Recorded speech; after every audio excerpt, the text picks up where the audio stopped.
இருந்து அவசரத்துக்கு ஒரு லட்சமோ இல்ல ஒரு 5 லட்சம் வாங்குறீங்க அப்படின்னும் போது அதே ஒரு தொகையை நீங்க இன்கம் டாக்ஸுக்கு பெனால்ட்டியா பே பண்ண வேண்டிய நிலைமை வரும். 20,000க்கு மேல நீங்க உங்க ஃப்ரெண்ட்ஸ் கிட்ட இருந்தோ ஃபேமிலி கிட்ட இருந்து காசா வாங்குறீங்க அப்படின்ற பட்சத்துல அது இன்கம் டாக்ஸ் ரூல்ஸ் பிரகாரம் அஃபென்ஸ்.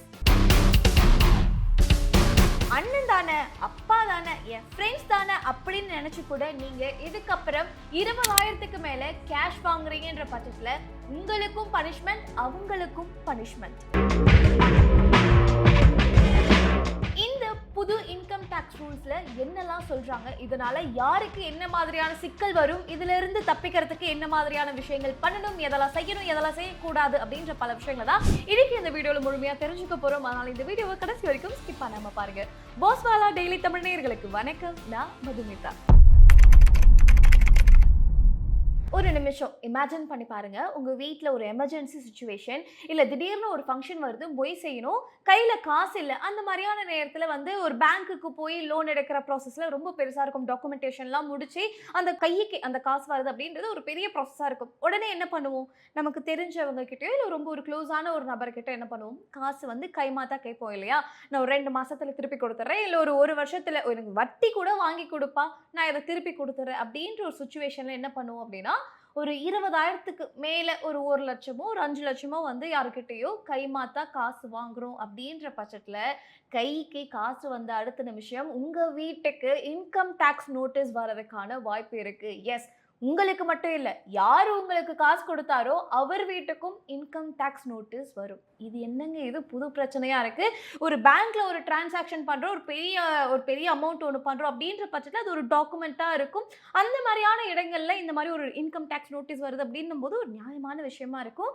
நான் யாருக்குமே தெரியாம காது வச்சா மாதிரி ஒரு காசை வாங்கிட்டு வரேன், அந்த இடங்கள்ல எப்படி இவ்வளோ பெரிய ஒரு ப்ராசஸ், அதுவும் இன்கம் டாக்ஸ்ல இருந்து எப்படி நோட்டீஸ் வரும் அப்படின்ற ஒரு கேள்வி உங்களுக்கு இருக்கும். ஸோ இந்த ரூல்ஸ் எதுக்காக வந்துச்சு, இந்த ரூல்ஸ் என்ன அப்படின்ற ஒரு பல குழப்பங்கள் உங்களுக்கு இருக்கும். நம்ம நாட்டில் இருக்கக்கூடிய பெரிய பிரச்சனையே இந்த பிளாக் மணி தான். அதுலேயும் குறிப்பாக இந்த பினாமி அப்படின்ற பேரில் நிறைய டிரான்சாக்ஷன் நடக்கிறதா இருக்கட்டும், ஃபேக் அக்கௌண்ட்ஸ், இல்லீகல் டிரான்சாக்ஷன் அப்படின்னு பல விஷயங்கள் நடந்துகிட்டு இருக்கு. அதனாலேயே நாட்டுக்கு நம்ம இன்கம் டேக்ஸ் செலுத்த வேண்டிய நபர்கள் கட்டுறது கிடையாது பெரிய லெவலில். ஸோ இது எல்லாத்தையுமே குறைக்கணும் அப்படின்றதுக்காக தான் இன்கம் டேக்ஸ் இப்படி ஒரு பெரிய ஒரு விஷயத்த கொண்டு வராங்க. அதுலேயும் குறிப்பாக இதில் என்ன சொல்கிறாங்க அப்படின்னா, நீங்கள் 20,000க்கு மேலே வேறு ஒரு நபர்கிட்ட இருந்து கேஷாக ரொக்கமாக நீங்கள் வாங்குறீங்க அப்படின்ற பட்சத்தில் அது கணக்கில் இருக்காது. ஸோ அப்படி இருக்கும்போது இன்கம் டேக்ஸ் உங்ககிட்ட எங்கிருந்து வந்த பணம், எதுக்காக வந்துச்சு, என்ன எப்படி அப்படின்ற பல விஷயங்கள் உங்களுக்கு கேட்பாங்க. ஸோ இதுதான் இந்த ஒரு நியூ ஆக்டில் சொல்கிறாங்க. ஸோ இந்த ஆக்ட் எதன் கீழே வருது அப்படின்னு பார்த்தீங்கன்னா, செக்ஷன் 269 SS அப்படின்னு சொல்றாங்க. ஸோ இதன் பிரகாரம் யாருமே 20,000க்கு மேல ரொக்கமா வாங்கக்கூடாது.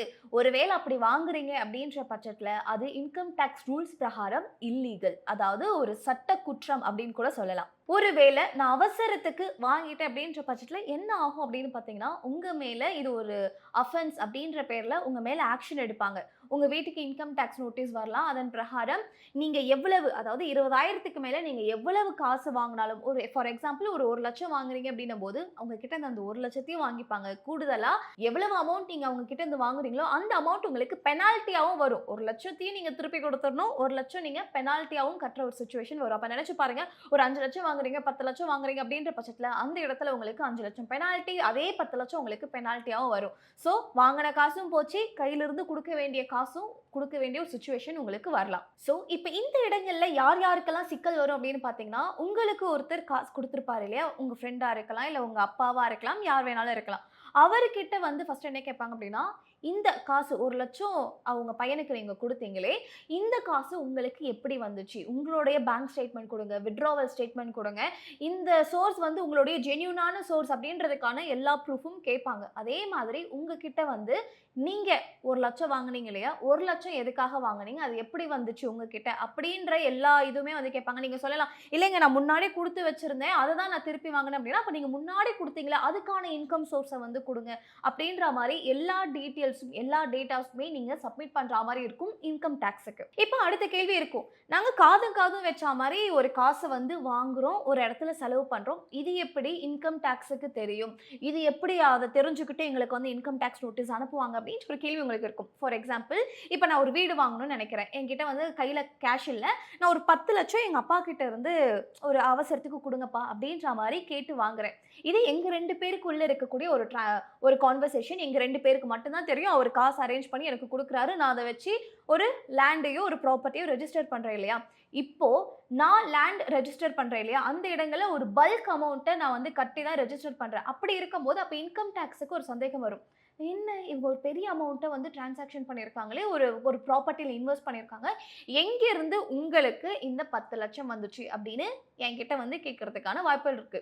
இப்போ நான் பேங்க்ல இருந்து அதை டிரான்சாக்ஷன் பண்ணியிருக்கேன் அப்படின்னும் போது அது டாக்குமெண்ட். நான் பேங்க்ல இருந்து அதை டிரான்சாக்ஷன் பண்ணல அப்படின்னும் போது அது எங்கேருந்து வந்துச்சு அப்படின்னு என்கிட்ட கேள்வி கேட்பாங்க. அப்போ நான் என்ன சொல்லுவேன், இல்லை எங்கள் அப்பா தான் எனக்கு கொடுத்தாரு. அப்போ அவரை மறுபடியும் கேள்வி கேட்பாங்க, உங்களுக்கு எங்கேருந்து வந்துச்சு, அது ஏதாவது பிளாக் மணியா அப்படின்ற எல்லா ப்ராசஸுமே போகும். இந்த இடங்களில் உங்ககிட்ட ஒரு ப்ராப்பரான டாக்குமெண்ட் இருக்கு, இல்லை இது என் சேவிங்ஸ்லேருந்து எடுத்து கொடுத்தேன், இதை நான் இந்த ஒரு விஷயம் இருந்துச்சு, இதை வித்துட்டு நான் அந்த காசை கொடுத்தேன் அப்படின்னு சொல்லும்போது அந்த இடங்கள்ல பிரச்சனை கிடையாது. ஒருவேளை அது சொல்ல முடியல அப்படின்னும் போது அந்த அமௌண்ட்டை சீஸ் பண்ணுவாங்க. இப்போ இதுலயுமே ஒரு பிரச்சனை இருக்கு. என்ன அப்படின்னா, நான் முன்னாடியே சொன்ன மாதிரி தான் 20,000க்கு மேல இந்த கேஷ் டிரான்சாக்ஷன் அப்படின்றது இருக்கக்கூடாது இல்லையா. அப்போ அந்த இடங்கள்லையுமே பெனால்ட்டி விழுறதுக்கான வாய்ப்புகள் இருக்கு. ஸோ இப்படி தான் இந்த இன்கம் டேக்ஸ் ஆனது உங்களுடைய அந்த இன்கம் எங்கிருந்து வந்துச்சு அப்படின்ற ஒரு சந்தேகம் எழும்பி உங்களுக்கு இன்கம் டேக்ஸ் நோட்டீஸ் அனுப்புவாங்க. இப்போ இதுலயே அடுத்த சினாரியோ வச்சுக்கோங்களேன், எங்க அப்பா எனக்கு கேஷ் கொடுக்குறாரு, அதை நான் என்ன பண்றேன், ஓகே கேஷா நாங்க ரெஜிஸ்டர் பண்ணாதான் எனக்கு பிரச்சனை, நான் பேங்க்ல டெபாசிட் பண்றேன் அப்படின்னும் போது பேங்க்ல இருந்து நோட்டிபிகேஷன் போகும், இவங்க ஒரு பெரிய அமௌண்ட்டை வந்து என்ன பண்ணியிருக்காங்க அப்படின்னா டெபாசிட் பண்ணியிருக்காங்க,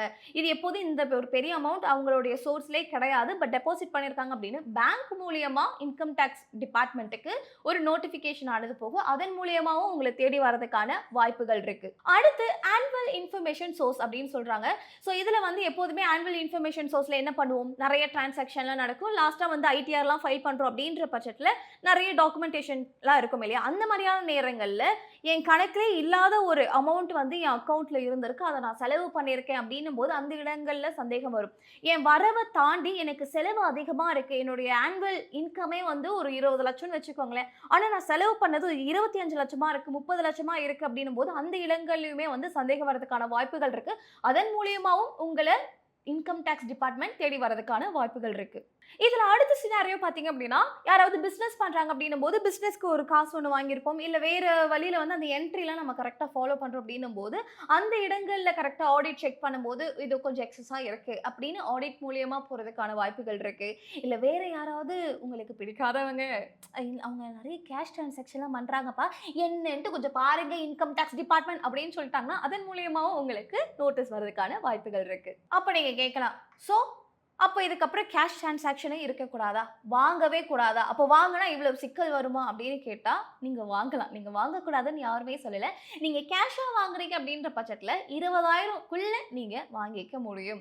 அப்படி இல்லைன்ற பட்சத்தில் நீங்கள் இந்த யூபிஐ மூலியமாவோ நெட் பேங்கிங் இந்த சேனல்ஸ்லாம் இருக்கு இல்லையா, இதன் மூலியமாக நீங்கள் வந்து உங்கள் கேஷை நீங்கள் ட்ரான்ஸ்ஃபர் பண்ணுறீங்க அப்படின்ற பட்சத்தில் அது உங்களுக்கு ப்ராப்பர் ரெக்கார்டாக இருக்கும். ஸோ என்னுடைய சேவிங்ஸ்லேருந்து நான் எடுத்து கொடுக்குறேன், இந்த ஒரு நபருக்கு இவ்வளோ போகுது, அப்போ அது என் சேவிங்ஸ்க்கு நான் வந்து கரெக்டாக சேவ் பண்ணி வச்சுருக்கேன், நீங்கள் வேணும் பேங்க் ஸ்டேட்மெண்ட்டை செக் பண்ணி பாருங்கள் அப்படின்னு சொல்லலாம்.